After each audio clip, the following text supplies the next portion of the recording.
करून टाकूया.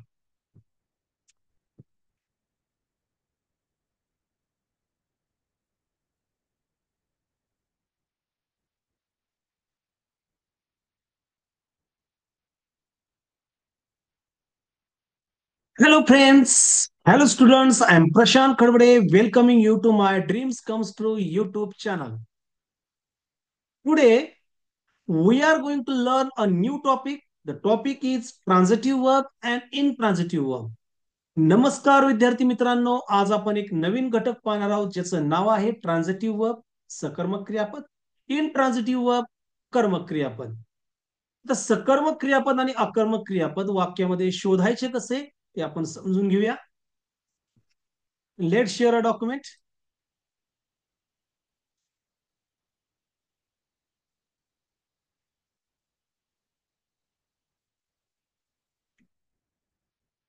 First slide on your screen. Transitive verb सकर्मक क्रियापद, इनट्रान्झिटिव्ह वर्ब अकर्मक क्रियापद.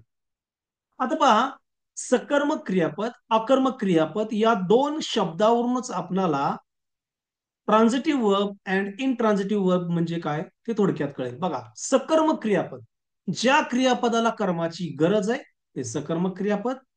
अकर्मक क्रियापद ज्या क्रियापदाला कर्माची गरज नाही ते अकर्मक क्रियापद.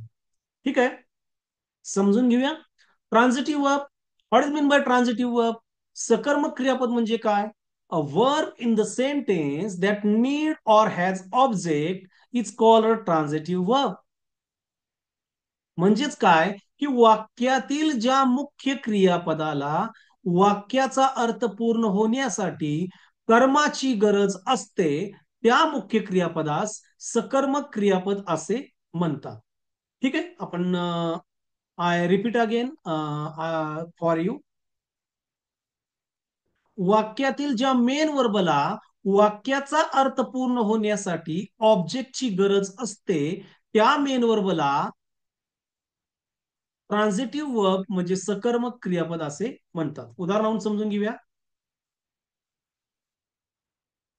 First sentence, Sita ate an apple. सीताने सफरचंद खाल्ले. कृती करणारी कोण आहे? सीता. सीता काय आहे? सब्जेक्ट. वाक्यामध्ये जो कृती दाखवणारा शब्द असतो त्याला आपण मेन वर्ब म्हणतो. कृती कोणी दाखवली? एट या शब्दाने. एट काय आहे? Main verb. आता कृती ज्याच्यावर घडली आपण त्याला ऑब्जेक्ट म्हणतो. प्रति एन ऍपल वर घडली, एन ऍपल काय वाक्यातलं? ऑब्जेक्ट. आता पहा, या वाक्यातलं मेन वर्ब पाहूया, ते ट्रान्झिटिव्ह आहे का इनट्रान्झिटिव्ह आहे. आता आपण वाक्यातनं एन ऍपल हे ऑब्जेक्ट वगळून टाकूया. काय वाक्य होईल पहा?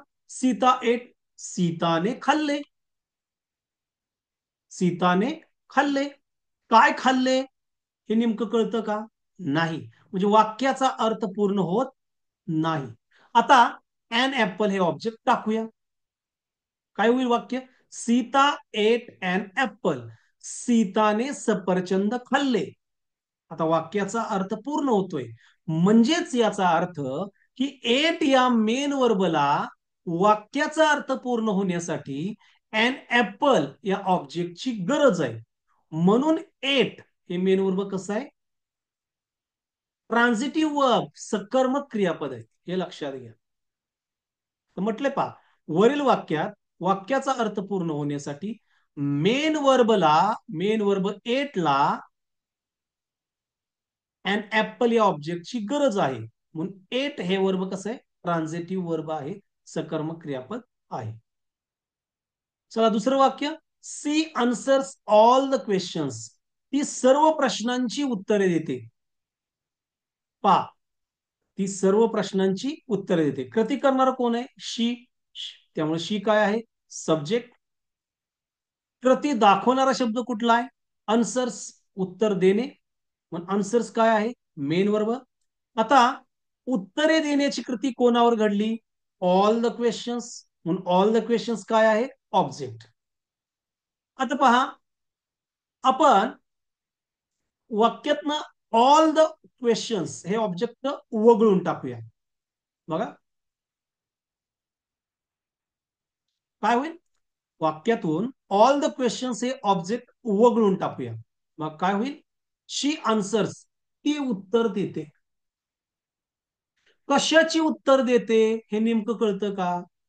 नेमका अर्थ कळत नाही. आता ऑब्जेक्ट वाक्यामध्ये टाकूया. She answers all the questions, ती सर्व प्रश्नांची उत्तरे देते. आता वाक्याचा अर्थ पूर्ण होतोय.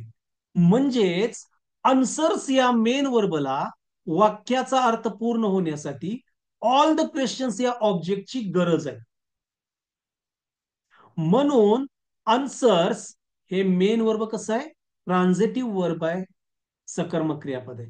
आता ट्रान्झिटिव्ह वर्ब सकर्मक क्रियापद ओळखण्याची सोपी खूण, छोटी शिकून आपण इयत्ता 7वी पर्यंत ही ट्रिक वापरू शकतो. बघा काय, ज्या वाक्यामध्ये ऑब्जेक्ट आहे त्या वाक्यातील मेन वर्ब ट्रान्झिटिव्ह वर्ब सकर्मक क्रियापद. मी काय म्हटलं? ज्या वाक्यामध्ये ऑब्जेक्ट आहे, कर्म आहे, त्या वाक्यातील मेन वर्ब हे ट्रान्झिटिव्ह वर्ब सकर्मक क्रियापद. हे लक्षात घ्या. आता पुढचा घटक आहे इनट्रान्झिटिव्ह वर्ब म्हणजे अकर्मक क्रियापद. What is the definition of intransitive verb? अकर्मक क्रियापदाची डेफिनेशन काय आहे? A verb in the sentence do not need or hasn't object is called intransitive verb. म्हणजेच काय, की वाक्यातील ज्या मुख्य क्रियापदाला वाक्याचा अर्थ पूर्ण होण्यासाठी कर्माची गरज नसते त्या मुख्य क्रियापदास अकर्मक क्रियापद असे म्हणतात. I repeat it again. वाक्यातील ज्या मेन वर्बला वाक्याचा अर्थ पूर्ण होण्यासाठी ऑब्जेक्टची गरज नसते त्या मेन वर्बला इनट्रान्झिटिव्ह वर्ब म्हणजे अकर्मक क्रियापद असे म्हणतात. आता पहा उदाहरण पाहूया. बर्ड्स फ्लाय, पक्षी उडतात. आता इथं कृती करणारा कोण आहे? बर्ड्स. बर्ड्स काय? सब्जेक्ट. कृती दाखवणारा शब्द फ्लाय. फ्लाय काय आहे? Main verb. आता बघा, बर्ड्स फ्लाय, पक्षी उडतात, इथं वाक्याचा अर्थ पूर्ण होतोय. वाक्याचा अर्थ पूर्ण होण्यासाठी फ्लाय या मेन वर्बला कुठल्याही ऑब्जेक्टची गरज नाही. फ्लाय हे मेन वर्ब कसं आहे? इनट्रान्झिटिव्ह वर्ब आहे, अकर्मक क्रियापद आहे. हे लक्षात घ्या. आता तुम्हाला सर्वांना माहिती आहे की वर ऑब्जेक्ट शोधण्यासाठी आपल्याला एकतर मेन वर्बला व्हॉटने प्रश्न विचारावा लागतो किंवा हुमने प्रश्न विचारावा लागतो. पण बघूया. व्हॉट बर्ड्स फ्लाय, पक्षी काय उडतात? उत्तर येत नाही. टू हुम बर्ड्स फ्लाय, पक्षी कोणाला उडतात? उत्तर येत नाही. म्हणजे वाक्यात ऑब्जेक्ट नाही. वाक्यात ऑब्जेक्ट नाही म्हणून वाक्यातील फ्लाय हे मेन वर्ब कसं आहे? इनट्रान्झिटिव्ह वर्ब आहे, अकर्मक क्रियापद आहे. पुढचं वाक्य. ठीक आहे. आता पुढचं वाक्य आहे ही फेल डाऊन, तो खाली पडला. तो खाली पडला. कृती करणारा कोण आहे? ही. म्हणून ही काय आहे? सब्जेक्ट. आता कृती दाखवणारा शब्द कुठला आहे? फेल, खाली पडला. कृती दाखवणारा शब्द कुठला आहे? फेल. पण फेल काय आहे? Main verb. डाऊन हे प्रिपोजिशन आहे. ठीक आहे. आता मला सांगा, ही फेल डाऊन, तो खाली पडला, की तो वाक्याचा अर्थ पूर्ण होतोय. वाक्यात ऑब्जेक्ट नाही. म्हणजे वाक्याचा अर्थ पूर्ण होण्यासाठी फेल या मेन वर्बला ऑब्जेक्टची गरज नाही. म्हणून फेल हे वर्ब कसं आहे? इनट्रान्झिटिव्ह वर्ब आहे, अकर्मक क्रियापद आहे. ठीक आहे, पुढे जाऊया. The question is the practice questions given on your last slide. Identify the transitive verb sentences and intransitive verb sentences correctly. खालील दिलेल्या वाक्यांमधून ट्रान्झिटिव्ह वर्ब सेंटेन्सेस आणि इनट्रान्झिटिव्ह वर्ब सेंटेन्सेस ओळखा. आता ही चारही वाक्य आपल्यासाठी आहेत. त्यातलं एक वाक्य आपल्याला मी सोडून देतो पहा. Hari ran very fast. Hari वेगाने धावला. हरी वेगाने धावला. आता कृती करणारा कोण आहे? हरी. म्हणून हरी काय आहे? सब्जेक्ट. कृती दाखवणारा शब्द कुठला आहे? रॅन. मग रॅन काय आहे? Main verb. आता व्हेरी फास्ट, जलद गतीने.